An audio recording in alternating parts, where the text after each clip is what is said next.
बिस्मिल्लाहिर्रहमानिर्रहीम। ओके बेटा, स्टार्ट करते हैं। तो लास्ट क्लास में बेटा हमने स्टार्ट किया था topic that is financial markets क्या होती हैं। उसमें मैंने आप लोगों को 3 टाइप्स पढ़ाई थी, जिसमें फर्स्ट टाइप हमने डिस्कस किया था प्राइमरी मार्केट क्या होती है, then we will discuss secondary market क्या होती है, then we will discuss money market क्या होती है। फिर उसके अंदर हमने डिस्कस किया कि मनी मार्केट के अंदर कौन कौन से इंस्ट्रूमेंट्स हैं, कौन कौन सी ऐसी सिक्योरिटीज हैं जो अवेलेबल हैं। फोर्थ मार्केट की तरफ जाएंगे बेटा। फोर्थ मार्केट है हमारे पास कैपिटल मार्केट। अच्छा, अगर अब पहले हम इसको डिफाइन कर लेते हैं, जिस तरह मनी मार्केट मैंने बताया था, ऐसी मार्केट जहां पे आपको सिर्फ और सिर्फ वो पेपर्स मिलेंगे जिनकी मुद्दत लेस देन और इक्वल टू 1 ईयर है। कैपिटल मार्केट बेटा ऐसी मार्केट होगी जिसमें आपको वो सिक्योरिटीज मिलेंगी जिनकी मुद्दत मोर देन 1 ईयर है।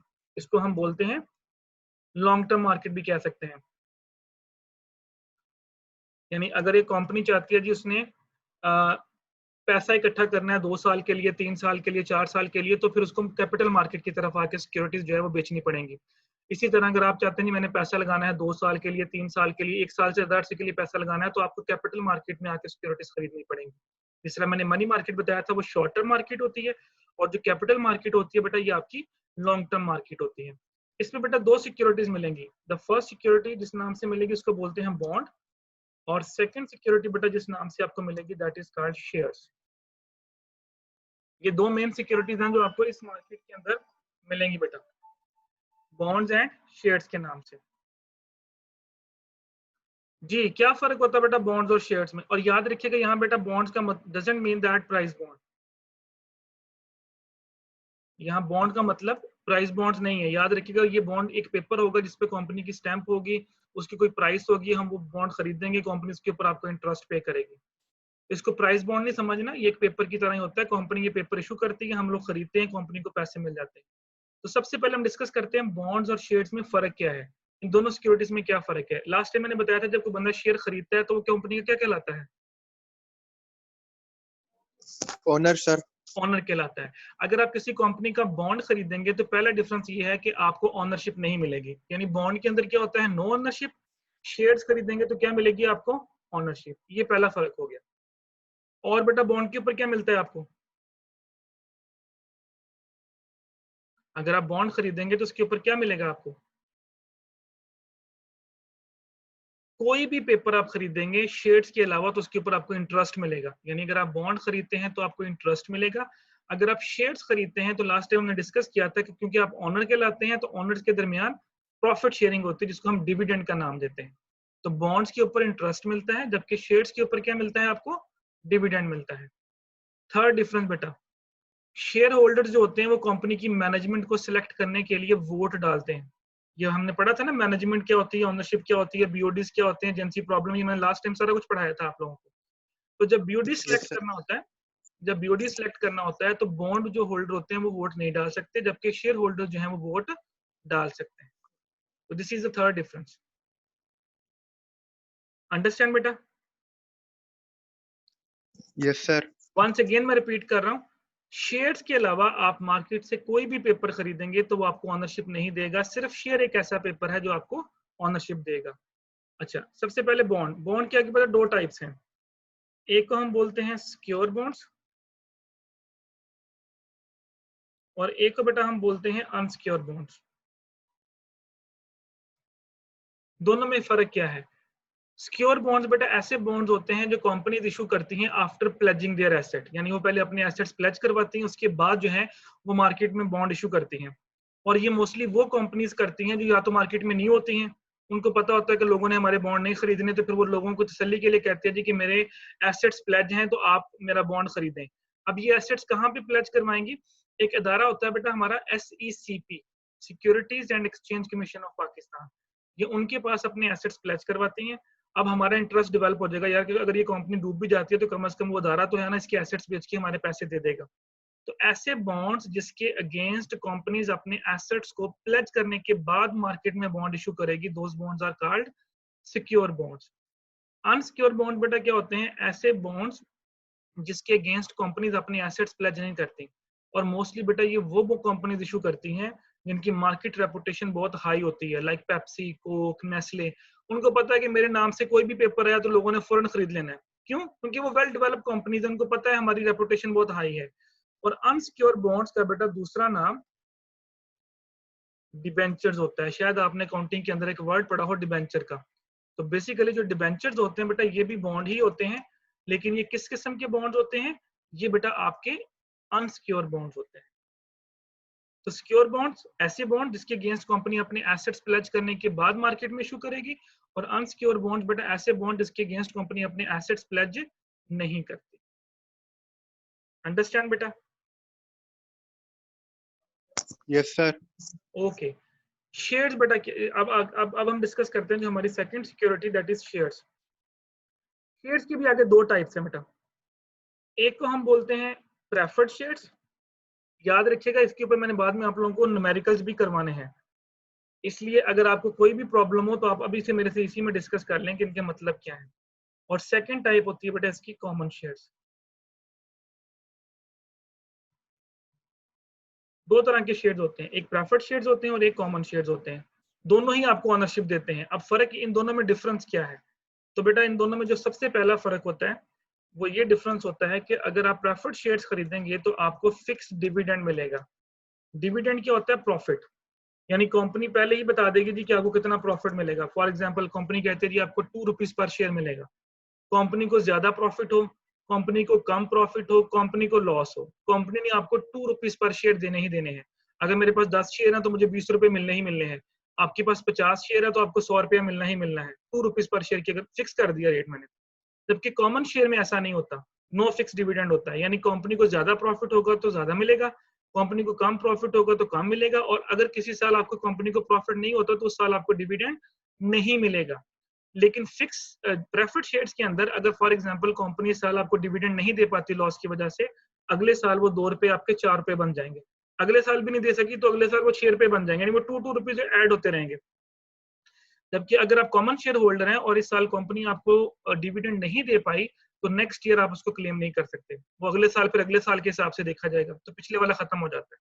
पहला डिफरेंस ये है कि इसके ऊपर आपको फिक्स डिविडेंड मिलेगा। सेकंड डिफरेंस बेटा इसमें ये है, इसको बोलते हैं क्लेम ऑन एसेट।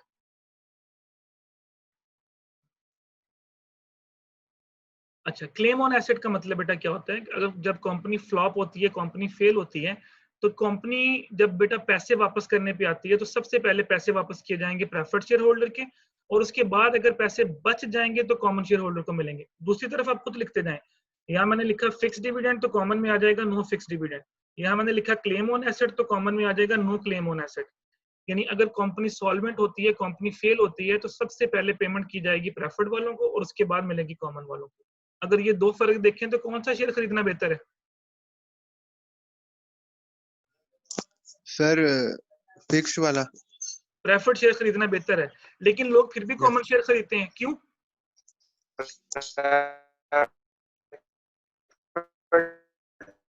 अनान बेटा आपकी आवाज बहुत कट रही है।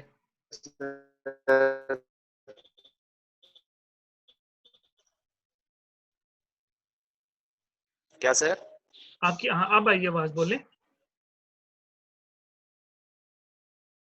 सर आपने क्या? मैंने ये पूछा कि लोग फिर भी कॉमन शेयर क्यों खरीदते हैं? अगर प्रेफर्ड शेयर खरीदना, देखे ना, प्रेफर्ड शेयर के ऊपर आपको फिक्स प्रॉफिट भी मिलना है, तो आपको ये भी पता है कंपनी डूबी तो पहले पैसे भी आपको वापस मिले, लेकिन लोग फिर भी कॉमन शेयर खरीदते हैं, क्यों? उसकी बेटा एक रीजन तो ये हो सकती है कि अगर यहाँ पे डिविडेंड फिक्स कर दिया गया तो कॉमन के ऊपर डिविडेंड फिक्स नहीं होता। अगर ज्यादा प्रॉफिट होगा तो ज्यादा मिलेगा। मे बी आपको यहाँ पे 2 रुपीज फिक्स है, मे बी वहां पे आपको 10 रुपए मिल जाए, 15 रुपए पर शेयर मिल जाए, 20 रुपए पर शेयर मिल जाए। तो हाई रिस्क के साथ हाई रिटर्न भी होता है।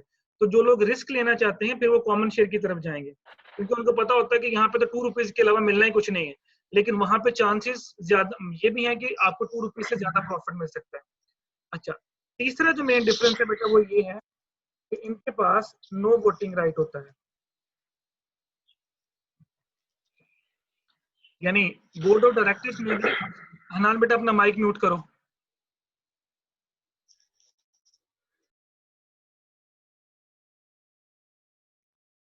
नो वोटिंग राइट का बेटा मतलब ये होता है कि जब कंपनी जब बोर्ड ऑफ डायरेक्टर सिलेक्ट करना होता है, जिस तरह मैंने बोला था कि बॉन्ड होल्डर भी वोट नहीं डाल सकते, इसी तरह जो प्रेफर्ड शेयर होल्डर्स हैं बेटा वो भी वोट नहीं डाल सकते। अगर आप चाहते हैं कि आपने वोट डालना है तो आपको फिर ज्यादा से ज्यादा कौन से शेयर्स खरीदने पड़ेंगे? आपको कॉमन शेयर्स खरीदने पड़ेंगे। सो दैट्स व्हाई अगर आप रिस्क लेना चाहते हैं तो आपको कॉमन शेयर्स की तरफ जाना चाहिए, अगर आप वोट डालना चाहते हैं तो आपको कॉमन शेयर्स की तरफ मूव करना चाहिए। जी बेटा, this is called capital market, जहां पे आपको वो सिक्योरिटीज मिलेंगी जिनकी मुद्दत 1 साल से ज्यादा होगी। एनी क्वेश्चन, एनी क्यूरी बेटा? नो सर, क्लियर है। ओके, लास्ट टाइप बेटा, इसके बाद फिर हम खत्म करते हैं इसको। लास्ट बेटा हमारे पास मार्केट है, fifth one, that is over the counter market.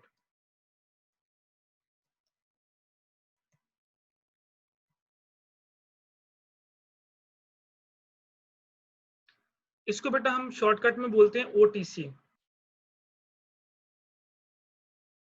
Over the counter market. अच्छा, अब इसको बेटा हम अगर इसको हम डिफाइन करें तो हम इसको इस तरह डिफाइन करते हैं कि इट्स एन इलेक्ट्रॉनिक मार्केट। ये एक इलेक्ट्रॉनिक मार्केट होती है जिसमें आपको सारी की सारी सिक्योरिटीज मिलेंगी। इसमें आपको वो सिक्योरिटीज भी मिलेंगी जिनकी मुद्दत लेस देन और इक्वल टू 1 ईयर है। यहाँ आपको वो सिक्योरिटीज भी मिलेंगी जो मोर देन 1 ईयर है। यहाँ पे न्यू भी मिलेंगी, यहाँ पे एग्जिस्टिंग भी मिलेंगी। फर्क सिर्फ ये है कि इसमें जो सेलिंग एंड परचेजिंग होगी वो थ्रू ऑनलाइन होगी। बाकी मार्केट जो है वो मैनुअल है, ये आपकी ऑनलाइन मार्केट है। अब मेरा क्वेश्चन जरा गौर से सुनिएगा। अगर ये मार्केट ऑनलाइन है जिस जहां पे आपको सारी की सारी फैसिलिटीज अवेलेबल हैं कि आप न्यू भी खरीद सकते हैं, एग्जिस्टिंग भी खरीद सकते हैं, लेस देन 1 ईयर वाली भी खरीद सकते हैं, मोर देन 1 ईयर वाली भी खरीद सकते हैं, then why there is a need of other 4 markets? तो बाकी 4 मार्केट्स की हमें क्या जरूरत है? बस इसी पे फोकस करें, बाकी खत्म करें। लेकिन वो भी एग्जिस्ट कर रही है, ये भी एग्जिस्ट कर रही है, व्हाई?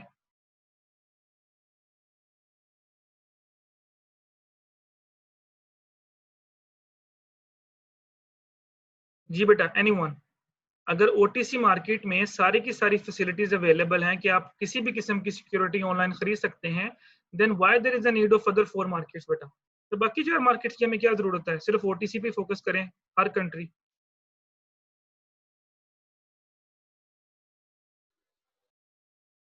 इसकी बेटा एक दो रीजन हो सकती है। नंबर 1 रीजन तो ये है कि हर बंदे को ऑनलाइन खरीदना नहीं आता, हर बंदे को ऑनलाइन ट्रांजेक्शन करनी नहीं आती। पहली रीजन ये हो सकती है। सेकंड रीजन ये हो सकती है कि जो इंटरनेट फैसिलिटी है वो पूरे मुल्क के अंदर एक जैसी नहीं है। मुख्तलिफ कंट्रीज के अंदर जो इंटरनेट फैसिलिटी है वो डिफरेंट है। हमारे इवन अपने पाकिस्तान की अगर एग्जांपल ले लें तो हर जगह पे आपको इंटरनेट फैसिलिटी अवेलेबल नहीं है, और हर बंदे को नहीं पता कि डेबिट कार्ड्स क्या होते हैं, क्रेडिट कार्ड्स क्या होते हैं, ऑनलाइन पेमेंट्स कैसे की जाती हैं। सो वो लोग जो जानते हैं सारी चीजें वो ओटीसी की तरफ जाएंगे, और जो लोग नहीं जानते वो मैनुअल मार्केट की तरफ जाएंगे। तो ये है बेटा हमारे पास 5 मार्केट जहां पे आपको मुख्तलिफ किस्म की सिक्योरिटीज मिलेंगी, और कंपनी जो इन मार्केट्स के अंदर अपनी सिक्योरिटी सेल करके अपने लिए पैसा जनरेट करती हैं। यहाँ तक बेटा, नहीं क्वेश्चन, नहीं क्यूरी? No sir.